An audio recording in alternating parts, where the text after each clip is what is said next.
What's up, everybody? This is Sports Spectrum. I'm Matt Forte here with Jason Romano. And Jason, today we get the pleasure to talk to 12-year veteran in the MLB, but currently, obviously, been retired for a little bit. Mr. Scott Linebrink, good friend of PAO, and serves a lot in many different capacities. But met Scott a while back. Actually, I think I had just finished playing, or maybe was thinking about retiring when we first met, and did a podcast with you on Sports Spectrum, on the one that you were hosting. So, man, welcome back to our podcast, and it's good to have you. Scott, man, just first thing I want to dive into is 25 years ago. Think about that. 25 years ago in April 15th, to the day, you made your MLB debut. What does that bring you? Like, what feelings come back when you think about that? Well, first of all, thanks for having me, guys. It's a pleasure to be on here with both of you. Man, you guys are podcast wizards. And so, you kind of set the standard that I try to achieve and live up to. So it's a pleasure to be on here. But yeah, that's hard to believe. That was 25 years ago. In some ways, it feels like a lifetime ago, and in other ways, it feels like just a couple of years ago. But I remember walking onto that field in San Francisco, and San Francisco is not a very comfortable place to play. The wind's always blowing. It's always cold. Even in the middle of the summertime, I mean, coldest winter you ever spent is the summer in San Francisco, right? So, yes. yeah, and there's always a full crowd, 40,000 people. It's a super tight stadium. Everybody's feels like they're on top of you. But for me, I was a guy that I did not see that coming and getting called up. I had been sent down in one of the last cuts in spring training just a couple of weeks earlier, and I thought, hey, I'm going to be slogging it out in AAA here for the year, and if I can get a September call-up, great. Lo and behold, 2 weeks into the season, I get called up. And so all of a sudden, it's like, wait a minute, I got to figure out how to be teammates with Barry Bonds and Jeff Kent, and Rob Nen was in the bullpen, and these were all guys that I had watched on TV, and I felt like were way ahead of me. And I really didn't feel like I belonged.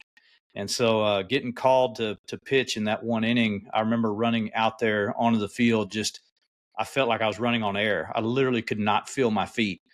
And I got to the mound, and I remember all the infielders came in and huddled around me after I threw my warm-up pitches. And Jeff Kent was actually really encouraging and complimentary. And he just said, hey, kid, you're going to do great. We got you. We're behind you. And that's the great thing about being part of a team, is knowing that you're not out there, even though the mound feels like a very lonely place sometimes. You do have people behind you. And the catcher was Bobby Estalella.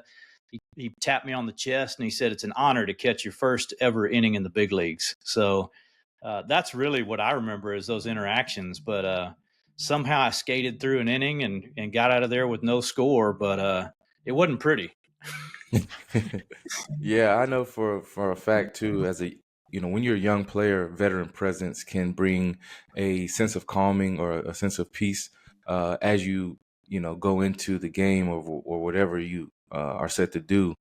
And speaking in that same lane, now you recently were in spring training with the White Sox, which is something new for you because as you retired, you dove into service, doing some stuff for Water Mission, but also working and serving within PAO too. What is that like? Being able to provide that veteran presence of a guy who played over a decade in MLB, and to go and walk among some of the young guys, young players, but even some of the older guys who maybe they don't know something or some of the tricks of the trade that you actually know. Yeah, it's definitely a different perspective, Matt. I think about even what I was thinking about as my priority later in my career, really wanting to be a guy that helped the younger guys navigate that and kind of pay it forward on veteran guys that had really poured into me.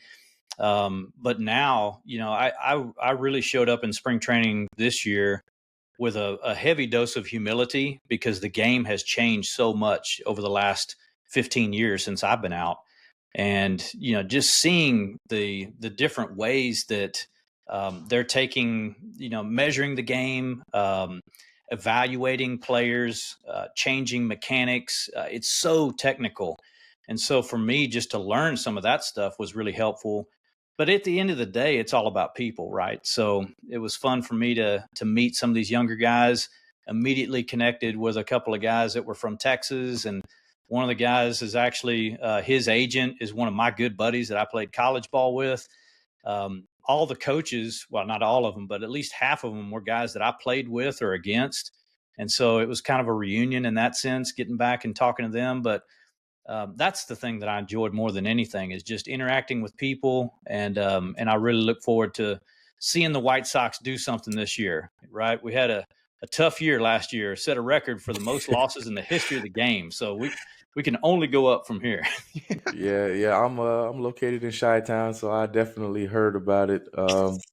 Being that obviously too, I go to church right outside of the White Sox Stadium over at Progressive Baptist, and That's right. yeah, we hear about it. And actually, what's great about the White Sox that I will give them credit for, even though going through a tough season like that last year, and I mean, it's professional sports.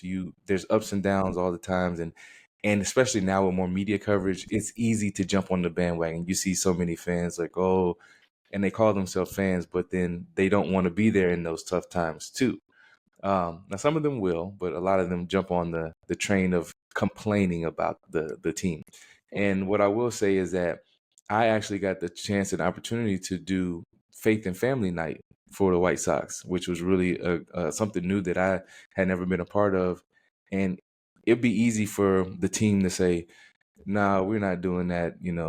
We need to focus on winning games." But they actually allowed people to come in the stadium and hear the gospel, which I thought was huge and was inspiring and encouraging to me too to be able to be a part of that. But with your role at spring training and your veteran presence in those things, and you were saying that they were looking to do more character building. It's not really that your presence was there to show people, how to throw a curveball better or how to strike somebody out in this way or anything like that. But it's more of stuff that will help you on the field, but mostly off the field. So talk a little bit about the human capital that you've been able to dispense on the team.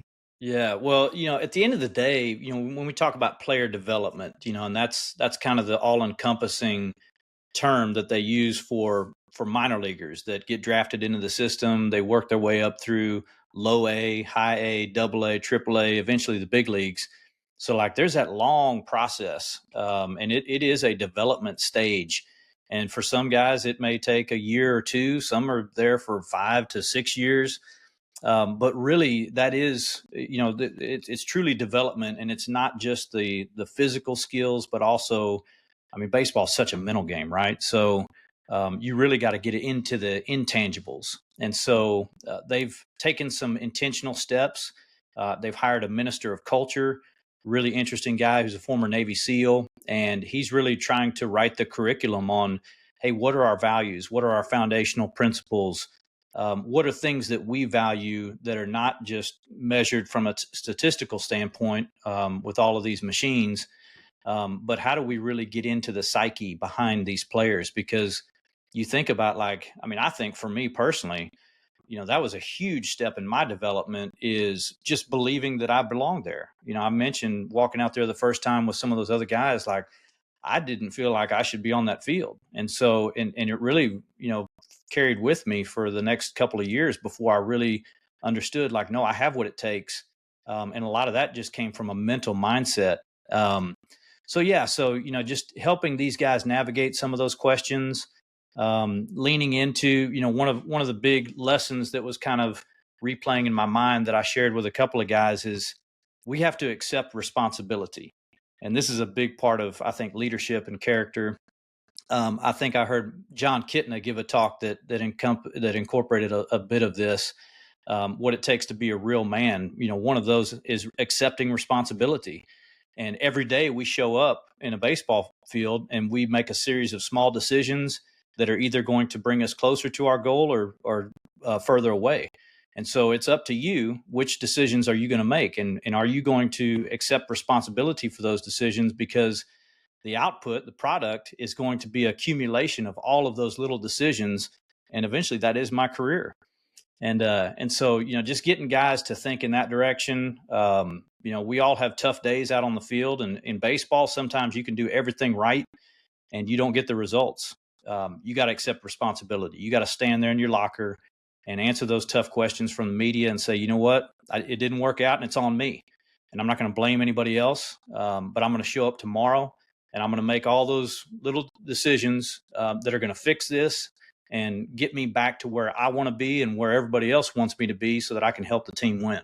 Matt, did you have that as well when you were playing in the NFL with the Bears? Like, did you have a culture guy or person, kind of leader, come in and help with that?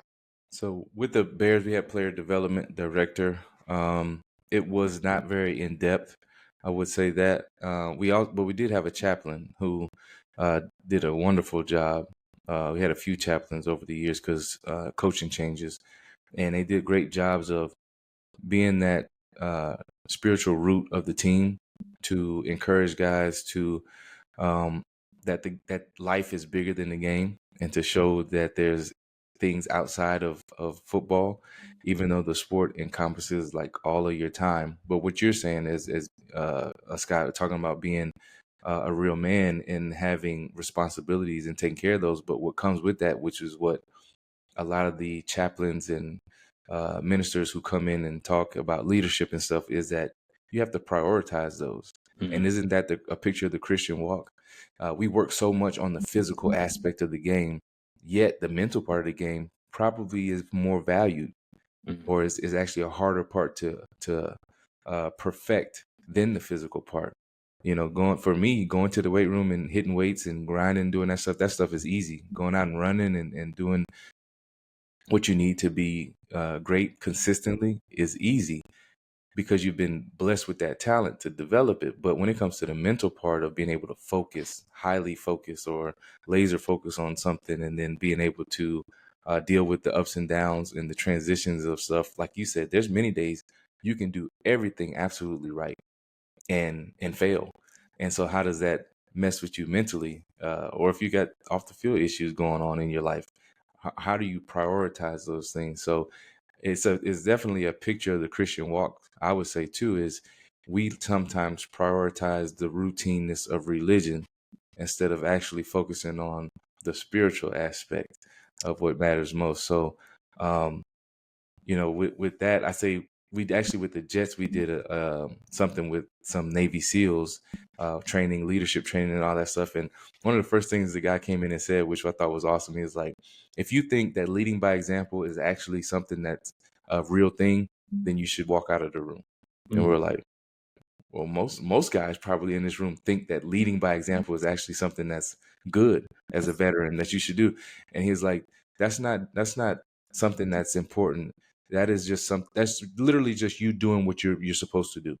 It's like a given. You're supposed to do that. So leading by example is not a real thing. We're like, and it changed your whole perspective. We're like, that's true. If you just do what you're supposed to do, that's the base of what leadership is. That's not even leadership. It's just kind of just a given. It's like when you come to pro sports, you're supposed to be above and beyond those things. So that's one of the things that we learned with them, and a bunch of teamwork stuff with the Jets. Wow.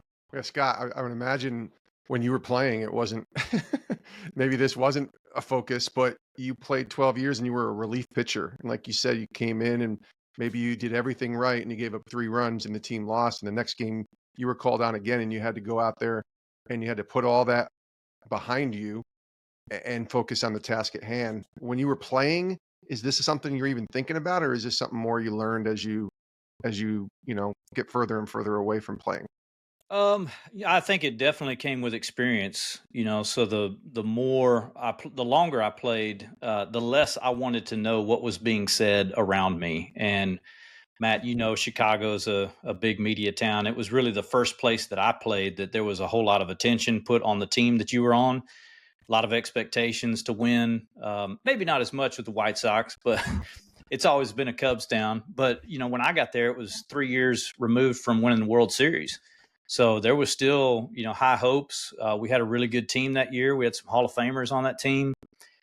We ended up winning our division and we got knocked out in the first round. So, there definitely was some expectations. But, the big thing for me was Don't get too caught up in the sanctimonious praise that goes on when things are going well, and equally don't get caught up in the criticism and the harsh comments, and maybe to some extent the undeserved comments that you get when things are not going well.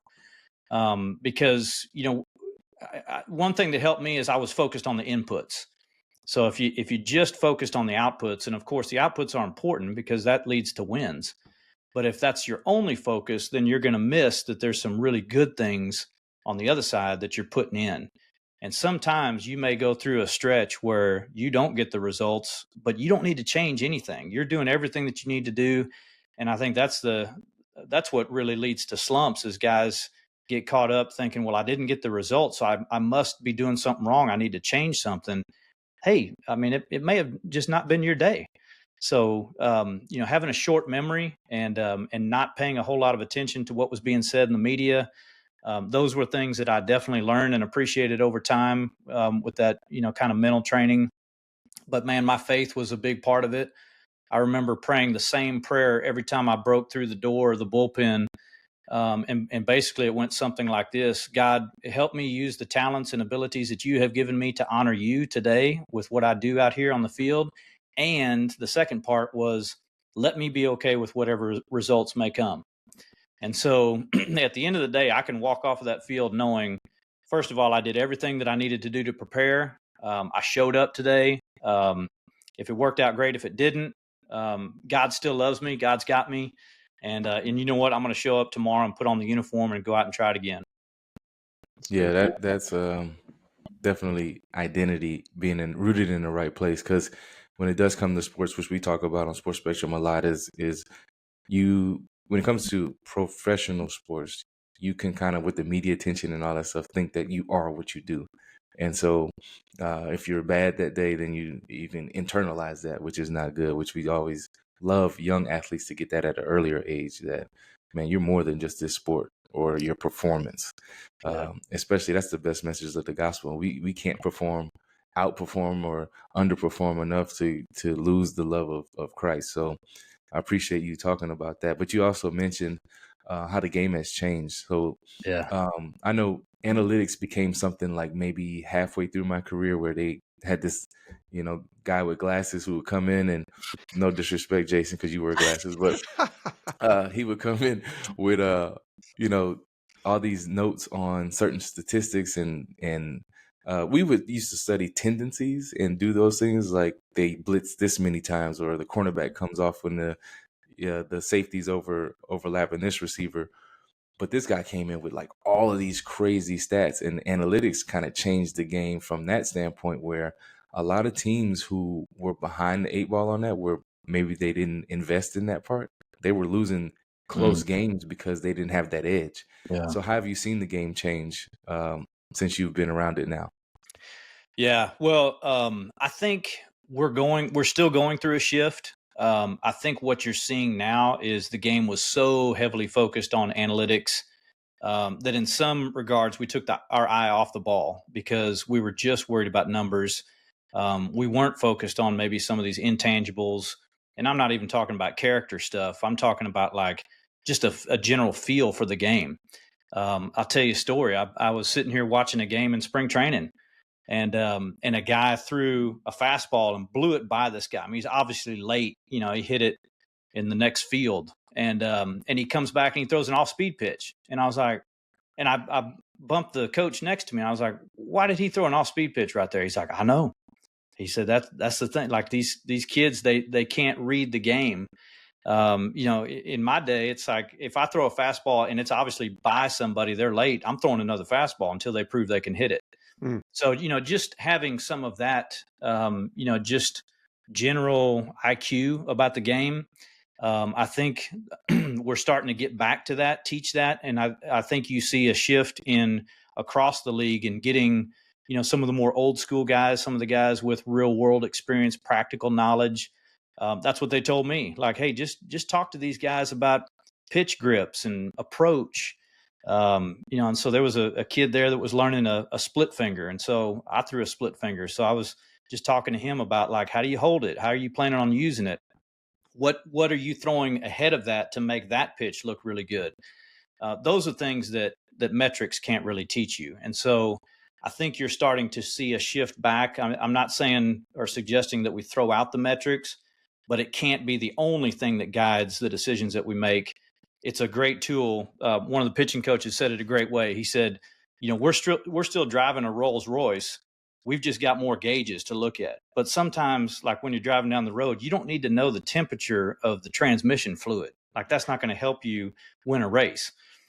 In some cases, it does if your transmission's overheating. So it's knowing what gauges are where, when it's time to look at each gauge, but not just so focused on the gauges that we take our eye off the road.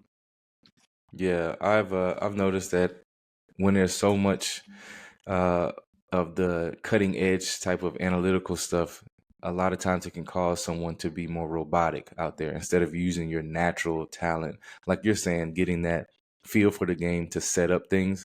As a running back, I used to have to get a feel for the game. I'm not a guy where you can just plug me in and it's like, all right, I'm going to hit a 60-yard run. It's like I need to set certain runs up where I can actually, the defense is flowing fast. I can cut back and do things like that. So that makes a lot of sense. So you said you told us a story real quick, and it made me think. Did you played with Barry Bonds? I know that. So when you came to Chicago, did you play with the Big Hurt, Frank Thomas? No, Big Hurt was Okay. before me. I think he might have been in Toronto that year. But then he retired right after that, and we saw him around the clubhouse a lot. Another guy we saw around the clubhouse a lot was Bo Jackson. And that was a guy that I was really interested to meet. And, man, I would just sit around listening to him tell stories because, well, you talk about probably arguably the greatest athlete to ever play the game of baseball. But, man, Chicago was notorious for having, those big names show up. Carlton Fisk. Man, there was a ton of guys in the clubhouse that, these guys were legends. And it was fun to watch current players. And I mean, I played with like Jim Thome and Paul Konerko and Jermaine Dye. And I mean, these guys would be in awe. And, we would just sit around and listen to them talk about the good old days and some of their experiences. So, there again, like, I think there's a real appreciation for the generation before. Nobody knows who I am, but when they hear, oh, okay, you played, like, all right, well, I'll listen to something you have to say because everybody's always wanting to get better. They're always wanting to kind of, compare where they're at or provide a baseline for, where they've come from or where the game is now versus where it was a few years ago. So all that stuff is just helpful for context. Yeah, what's interesting too is and it kind of, I started to see the change when I got in the locker room and I was called one of the old head guys, and I was like, I still think I'm pretty young. I'm in my 30s, but a lot of the guys they weren't like students of the game, and this is not bashing them, but it's just kind of the culture or the era that they grew up in. When we grew up, those old school players, and you knew their stats, and like you kind of knew their game. I used to watch running backs and take parts and pieces of what they would do and try to incorporate it in my game. But nowadays it's a little different where you see guys which is fine, you can be your own player. You don't have to copy or emulate anybody, but they don't really know a lot about the old school game. Like, when we talk about that, I grew up when we had two-a-days. They don't do that anymore, and they kind of cut that out, which I'm glad they cut it out. Maybe that's why I made 10 years while I was playing. But when we talk about professional sports, to switch gears, we talk about greatness. And you mentioned a lot of legends. I played with a lot of Hall of Fame guys, the Devin Hesters, Peanut Tillman, Lance Briggs, these like legends that were on the Bears, Urlacher, all these guys. When it comes to greatness, the Bible or the kingdom of God talks about it differently. And when you finished playing baseball, you went right into serving, and you served with Water Mission for over a decade, but then also you have served with PAO. Just talk a little bit about service, like what drives you to do that, because it's something that we see. It's not unpopular today, but at the same time, the heart behind it sometimes is you can sometimes not tell. It might be just to pump your chest to show people what you're doing, but when it comes to that, when it talks about the gospel and the disciples, and Jesus um, didn't condemn them for wanting to be great, and he said the way to be great is through service. What drives you in that aspect, and what led you to be that after MLB? Yeah. So I'm going to start with maybe a different direction that you probably didn't see coming. But I was driving back from spring training. I actually took the long drive. I loved driving to spring training when I played, and so I drove this time too, and it just allowed me some time to reflect. And I was listening to a book that actually the Minister of Culture for the White Sox suggested I read. It's called Attributes, and it was talking about some of the attributes that they look at when it comes to things that they look for in high performance individuals. And it started getting real scientific, talking about hits of dopamine versus oxytocin. And the dopamine hits, of course, we all know, come from things like, social media likes and things that are, pump us up, but they burn hot, but they die out very quickly. Oxytocin, on the other hand, are things that last longer, that burn hotter. They're the logs that we put on the fire that keep the fire going late into the night. And one of the things I was really interested to hear is that serving is something that creates oxytocin in our body. So there's an actual chemical reasoning for why we should serve, because it's good for it. It gives us a chemical balance to our brains and the things that we desire. We think we might desire, that Instagram like, or, something sanctimonious that somebody says about us. But in truth, that's not going to last that long. So taking that into real world application, when I got a chance to go into the field, and one of my first trips that I took was with a group that was doing medical missions down in Honduras. And it came right I was actually still playing. My wife and I went, and it was funny because we didn't think we were going to have a chance to go because I didn't have a passport at the time. And lo and behold, we're playing in San Francisco, and they had a passport office, and they're like, "Oh no, you can just go over there and get a passport same day." I was like, "Oh man," I was hoping that was going to be the excuse that I didn't have to go to Honduras. But I got my passport, and we went down there literally like days after the season ended. And I thought this was such a great experience for me, because here I've spent the whole year in the big leagues with basically everybody at your beck and call. Like, you need something, just tell the clubby. You got coaches lined up to, try to make you better, hit you fungo or do whatever you have to do. There's always somebody that's trying to serve you. And now I got an opportunity to turn that around, put the shoe on the other foot, and go serve someone else. And I remember just, talking about the experience at the end of that trip with the group of people that we were with. And just, it became really emotional for a lot of people, because we were talking about, just how good this was for our heart, and how it kind of reordered some of our thinking. And it's just a natural tendency for us to think about ourselves. But when we can turn it around and say, how can I go serve someone else? It just puts a whole shift in our mindset. And I think it makes us more grateful. And man, it's hard to complain when you're just spending all day being grateful for things. So for me, it's just been something that, one, I do it because it's contagious. It's fun. You get to see the real benefit and joy in doing that. But on the other hand, I just need it. I need it to remind myself that I can get really selfish and introspective if I'm not out making an intentional effort to serve someone else. Yeah, and I'm so glad that you talked about that book and about the dopamine and the oxytocin, because it's literally the battle of each and every day. People make this decision to chase the dopamine aspect because it feels good. It's instant gratification, and I teach my children this all the time. I tell them, it's like, look, delayed gratification is something that's way more important than these little quick, things that pump up your pride, really. And when I retired, I did the same thing. We have a lot in common. Is that my wife she had done a service trip, a mission trip to the DR back in high school, and she hadn't been on one through college. And when we met, so we finished, and we end up going to India, and that's the last place I wanted to go upon retirement.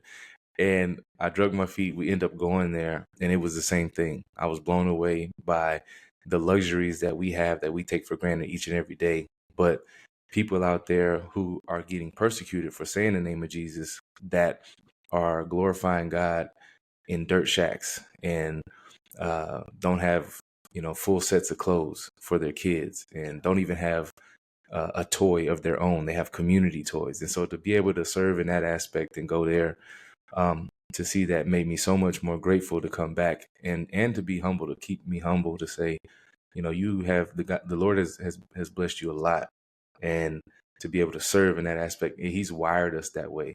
It's so funny that to serve, that oxytocin comes out, right? And I think when you see people who maybe have built a business and they maybe not involved in sports, but they've earned millions and billions of dollars or whatever, and they're unhappy, it's because the oxytocin part of serving is not in there. And I think that speaks volumes of how God has created human beings to serve one another and to serve him, honestly, because I wanted to talk to you a little bit about this, about glory. As a pro athlete, it's easy for fans to give you glory and to, man, you pitched a great game, and you guys did so well, and you start to receive that. It seeps in, even if you know that you don't want to receive that. What was one of the ways in which you were able to stay humble and keep that humility and not allow it to seep in? Yeah, anytime that, I mean, you can look at the history of the world, right? I mean, not just sports figures, but leaders of countries. Like any time, man was not meant to be glorified, and anytime man accepts that glory, I mean, historically, things have not turned out well. So, you can go do a quick historical study of the reasons of why you shouldn't do that. But yeah, I had some really good examples. Guys like Trevor Hoffman, guys like Billy Wagner. I mean, there's a couple of Hall of Famers that I got to watch, have plenty of opportunity to, talk about, yeah, I went out there and dominated, and, nobody had to touch the ball, and I struck out 3 guys and the game ended and we win because of me. No, I mean, these guys were always quick to point to others, point to guys that helped get them there. Because at the end of the day, like, we're all a product of somebody investing in us.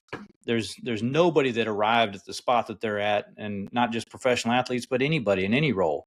You got to where you are because somebody invested in you.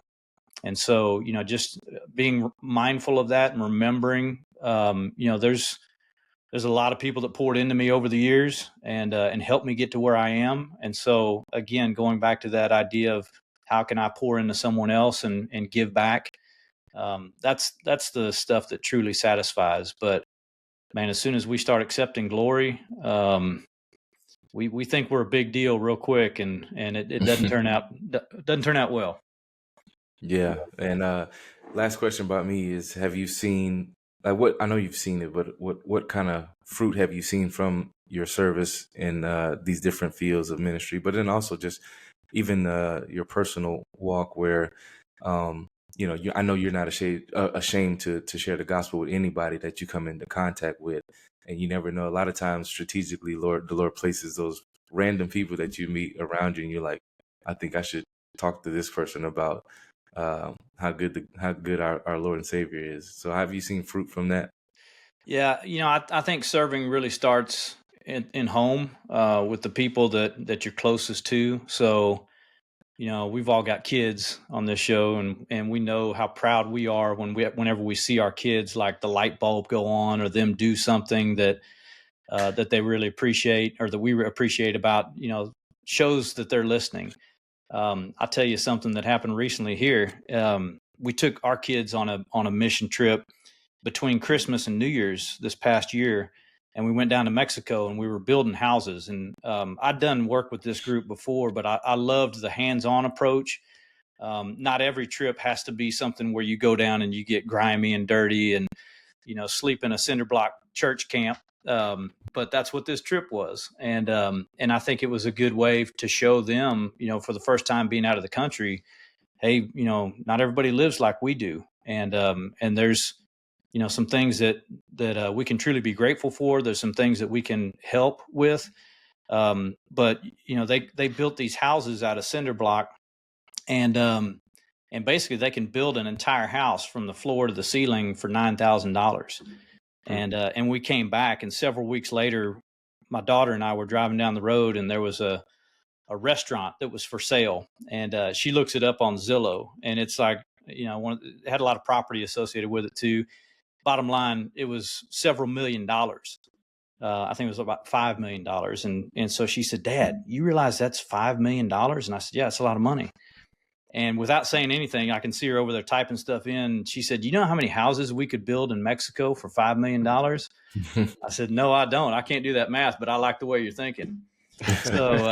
So yeah, just, seeing them catch the joy of serving and doing something for someone else. Man, that's what I love to see. But anytime, no matter how great or small, if you have a conversation or an opportunity to pour into somebody and just encourage them, I had several chances to do that when I was in spring training, and just seeing a smile, seeing them light up, or maybe giving them something, kind of a trick of the trade, or something that just unlocks something for them. And having them come back and say, "Man, I really appreciate that. Thank you." Those are the kind of things that just make serving worthwhile. And I think we need, again, daily reminders, and we need to wake up each morning and ask God, where would you have me serve? Who do you have me interacting with today? What can I tell them? Because that's the thing that I've learned is, the Holy Spirit will equip you for every good endeavor. And when we think about our good works have been predestined for us since the beginning of the world. Like, when I think about that and I wake up in the morning, that's exciting to know that since the beginning of time, God's been planning for me to live in this place on this day so that I can go do a good work in His name. And all it takes is for me to have my eyes open and ears open to discover what He's got in store for me. And sometimes I think about all the things that I've missed, the opportunities, but you know what? He'll bring those back around. Yeah. So it's fun just to think in that regard of, waking up each day, God, what would you have me do today? Amen. Amen. Well, they say more is caught than taught. So That's right. that is true. I've seen that too. Go ahead, Jason. Yeah, it's amazing what can happen when nobody cares who gets the credit. I've heard that many times. And that's in ministry, that's in sports, that's in life, I think. And we're prideful. I had this image when you were talking, Scott, of a little kid, right? And you talked about, how they have community toys I think Matt might have said that, but community toys with the kids play with because they don't even have their own toys. And I thought about, if you give a toy to a 3-year-old and then another kid comes along and wants to play with that toy, what's the 3-year-old's inclination? No, it's mine. It's mine. And we're born into this sort of selfish sin way. And you got to kind of grow out of that. Mm-hmm. It'd be the most amazing thing in the world if a 3-year-old got a toy and said, "Come play with this toy." And then they're just watching their friend play with it with a smile, like, "This is amazing. They get to share in this too." That's caught and taught, right? And having to see that through the years, I think that steeps into being an adult too, because I think for all of us, we all want to serve. And I think the more we dive into our relationship with Jesus, the more we can see that Jesus said in Matthew 20:28, also Mark 10:45, the Son of Man came not to be served, but to serve and give His life as a ransom for many. So the idea of looking to Jesus as our Savior, obviously, but as our example, we can say, okay, wait a minute, this guy should and continues to be glorified by all three of us as getting all the credit. And yet when He came, He's like, "I don't want any of the credit. I just want to serve you guys. I didn't come to be served, but to serve." So I don't know. I guess I'm getting to the point, Scott, where as I kind of close with this too, is maybe share encouragement. Like, let's say you're sitting in a room, maybe like you were at spring training a few weeks ago with some of these guys, and you just have a chance to share about why it's important to serve and what it means to serve, because these guys are so laser focused on themselves, right? Especially those guys that are on the line of making the team, or maybe they didn't get to the big leagues, so they had to be sent back to AAA or AA, and they thought this was their chance because they had a great spring or whatever. they're so focused on themselves, but you get in a room and you're able to talk to them. What encouragement would you share for them and really for our audience as well? Yeah, I think it really comes back to empathy. It's hard to serve someone unless you have empathy for them. And that comes from experience. That comes from, sympathy is looking at somebody that's stuck down in a hole and go, man, I'm really sorry that you're stuck down in that hole. Wish I could help. Empathy is crawling down in that hole with them and understanding what it feels like to be in that hole and help them develop a solution on how to get out of it. So, I think for me in that context, like when I'm sitting in a room with guys that just got sent down, like hey buddy, I know what that feels like. Matter of fact, that happened to me 10 times. I got sent down before I stuck in the big leagues. Wow. So like I have empathy for you in that regard. Here's what I can offer you, being able to look back on this in retrospect, is it's hard to understand that this storm that you're in or this trial that you're going through right now is going to be something that's beneficial for you in the long term. But I promise you, it's going to make you a stronger person. It's going to give you what you need to stay where you want to be. It's going to equip you in some way in a positive sense. So, just maybe trying to shift their mindset a little bit. And, Matt, you're talking about short-term gain or short-term pain versus long-term gain. Like, remembering that this affliction is just momentary. And really that's what our life is here on earth. I mean, this life that we're living is full of storms. It's full of pain and suffering. But this is all for a purpose. It's meant to point us toward where we're supposed to go. And it's a reason that we as believers don't feel like we fit in totally here on earth, is because we're not made for this world. So, just keeping that in mind every single day, that there's people all around the world that are suffering. There's somebody right next to you that's going through a storm. But man, if we can just, again, help point their eyes to heaven and remind them that this world is not the end goal, that we're going to some place where there is no storms and no pain, but all this is happening for a purpose. That's good. Hey man, you preaching to me now. Let's go. Preaching Take myself. some notes down for this one. Yeah, absolutely. No, Scott, thank you for your time, man. We gonna have you back on too. It's gonna do be great talking with you, and hearing the wisdom that you've developed throughout a great career, but then also even better post career and serving. So thank you, man, for And it's coming on great to Sports have Spectrum. baseball back, Scott Yeah, Linebrink. how about that? It's good to have Play baseball ball. back. Let's. Yes, I sir. think me and Matt need to go sit in the White Sox stadium and eat some peanuts and watch some home runs. Man, let me see if you could get them to let me do batting practice. See if I could hit a home run Okay. out there, man. That's one of those things I want to. Okay. That's like a bucket list thing. I'm going to fly out for that, and we're going to bring the cameras. That's all I'm saying. Sports Spectrum Home Run Derby. Yeah. I'll pitch to you. I guarantee you can hit me now after 3 shoulder surgeries. Oh man, I don't know now. That's great. Well, thanks, Scott. Appreciate you coming on the show, man. You bet. Thanks, guys. Hey, thanks for watching Sports Spectrum here on YouTube. You can click our next video, or you can check out our website, sportspectrum.com.